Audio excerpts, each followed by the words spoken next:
Welcome, ladies and gentlemen, to a new edition of our online interview series. And today we want to talk to Tier 1 Silver, first of all, for an update, but also to be introduced to the new Vice President of Exploration, Chrstian Rios, who is here with us directly from Peru. Chrstian, hi. Hi. How are you? Hi. Perfect, thanks. And also we have Peter Dembicki here with beautiful Vancouver in the background, I see. The CEO of the company. Peter, hi, how are you? I'm good, thank you. I have to showcase when it's sunny out in Vancouver once in a while. So yeah.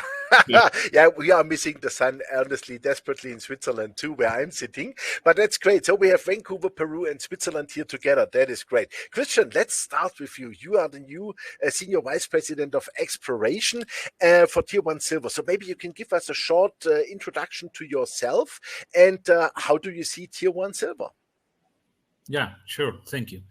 Yeah, I have, well, in exploration business, 20 plus years of experience working in junior, medium-sized company, major also companies, royalty companies, and also private funds. We have, what is good about, I was lucky to be involved in 3 discoveries, similar than Curibaya, the 3 of them in Peru, 2 with Bear Creek Mining, which is a junior, and the projects are called Santana and Corani, very similar type of deposit.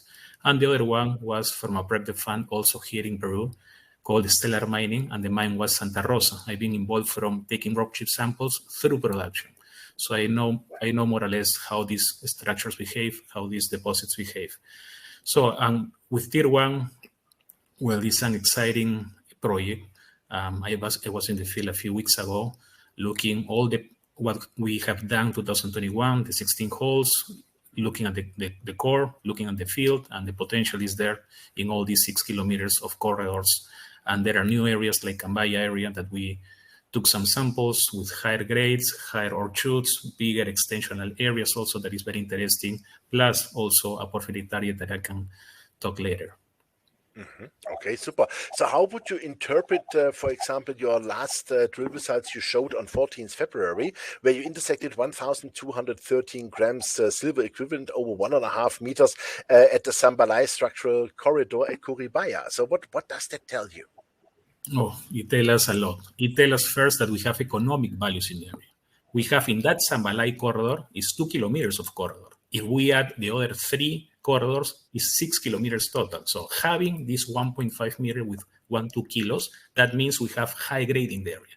Also, in the same hole, we have an ore shoot close to 7 meters with 300 grams. So we have high grade, we have the ore shoot there, and also we hit it high grade, economic grade in Madre structure when we cut 1 meter with 1.4 kilos, and in Tipale structure where we cut 3 meters close to 400 grams. So that means that all the corridors has economic grade. We're not talking about geological intercepts, which we have good geological intercepts. We are talking about having economic mineralization in the area. And what is interesting also, and we're interpreting that, is that in Sambalai, that we cut this high grade, as you mentioned, is pointing towards Cambaya. Sambalai is pointing towards Cambaya area and also Tipal. And Cambaya area is at least 200, 250 meters above in elevation. That means more vertical potential, more vertical extension, more volume, more tonnages that needs to be tested. Remember that in Sambalai, this hole 16, we have at least 150 meters vertical extension of potential. Also, we need to test more that with scissor holes. But in Cambaya, we're adding 200, 250 meters more. So that's very interesting. And having this high grade, having this ore shoot, also, if we go to Cambaya, where we are in the upper part topographically, also lithologically, and also in the system, we have wider extensional areas with 20 meters up to 300 grams also. So we need to test that. It is telling us high grade, good ore shoot in that area, but we need also to target the higher elevation area, which is Cambaya. Okay, super. So how many meters have you drilled so far, and how many are still left in that drill program? We drilled 16 holes, total close to 5,300 meters. So that's the first campaign, very successful phase 1 campaign.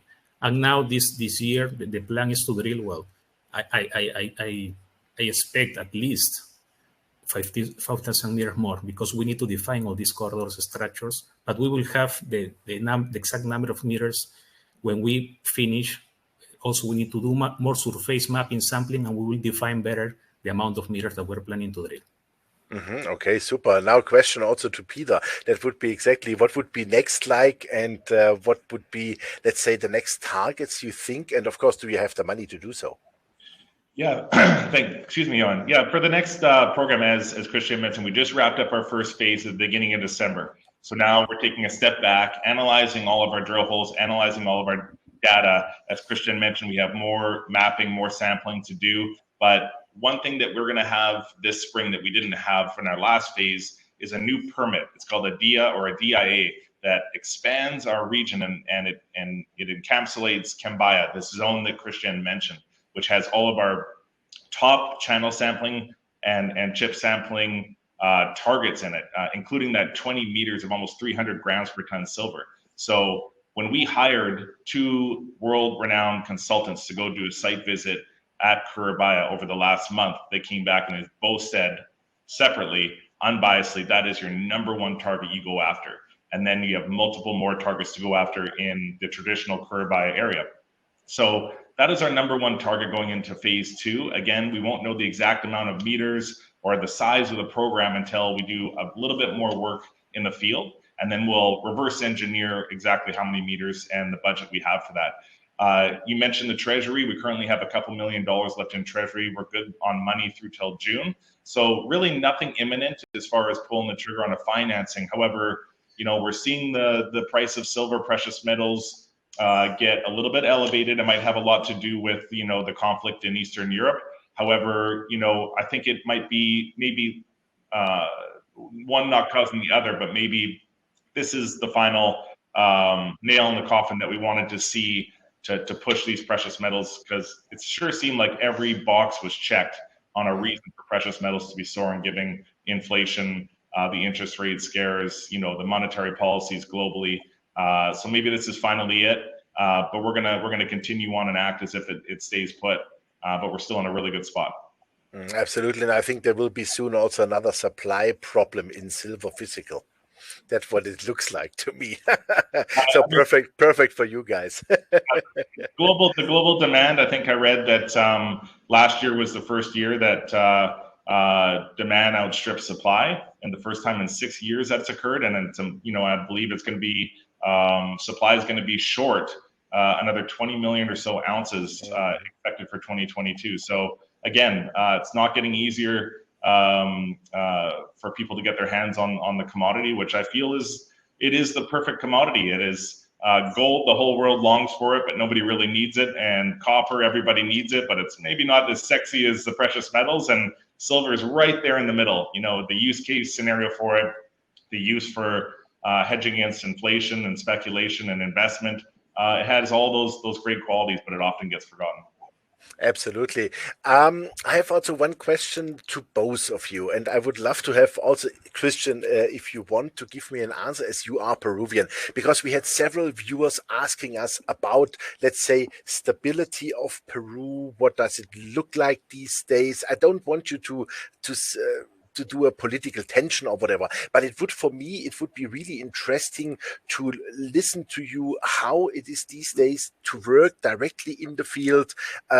How is it to work with the communities, with the people living there? Can you give us maybe a bit of an insight there? Yeah, sure. Well, in Peru, we have very strong rules about environmental and also social, and that's good. That's good for our stakeholders. That's good for also to giving work to the people. And also environmental, also there are strict rules, which is good also for us. As Peter mentioned, we're working now in a DIA, what is called DIA, and that takes time because you need to do some, measure of water, soil, air. So that's good for the communities. They are more sure about which is the company that is going to enter in the area. So I'm talking that's about permits, social and environmental. And also we have here in Peru, I know that people has a lot of questions, but in Peru, we have mining and we have exploration. About exploration, rules are the same. Peruvian government wants investment and is calling for investment in exploration. Rules do not change. In the case of mining, the government is planning to increase a little bit the taxes. So that's in progress. Also, I think so that's good. when the taxes are, average. Now we are more or less 42 that's in production, 45% of the taxes go to the government, which they want to increase, I think, so 1.2 points. That's, in route going that. But in the case of exploration, it's still the same because government is calling for companies to explore in the area. Okay, super. So you think still everything is clean and clear? Not the tensions like we heard in Chile with nationalization and stuff like this. Yeah, no, Chile is a little bit different. They have Asamblea Constituyente, which is constitutional assembly, is different than Peru. Yeah, we don't have that. Super. Peter, your thoughts on that?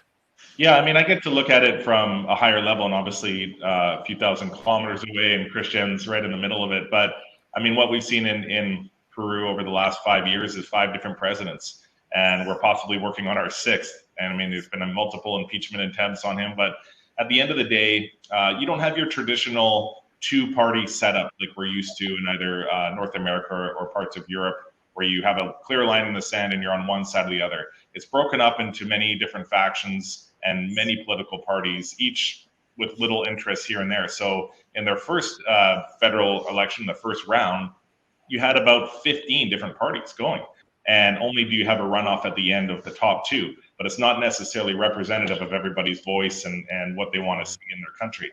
So it's a lot to do about nothing. It sure seems like there's just a lot of big language when you want to get elected and not a lot of action once you do get elected. I mean, that seems to be global. But as far as, royalties and taxes and the threat of what they're going to do to mining companies, well, name me a country in the world where they're not increasing taxes and royalties on mining companies or oil and gas or exploration.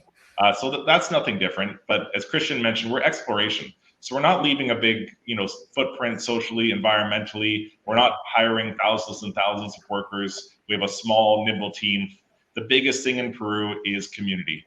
You can get all your government permits that you want, but they're worth nothing if you don't have a good relationship with your community. And in case of Tier 1 in both of our projects, Hurricane Silver and Curibaya, we have excellent partnerships. We need them to be partners with our company rather than someone that we have to quote unquote deal with. So we're in an excellent position at Tier 1. Peru is such an underexplored country, even though it's host to some of the largest copper, silver, gold producers in the world.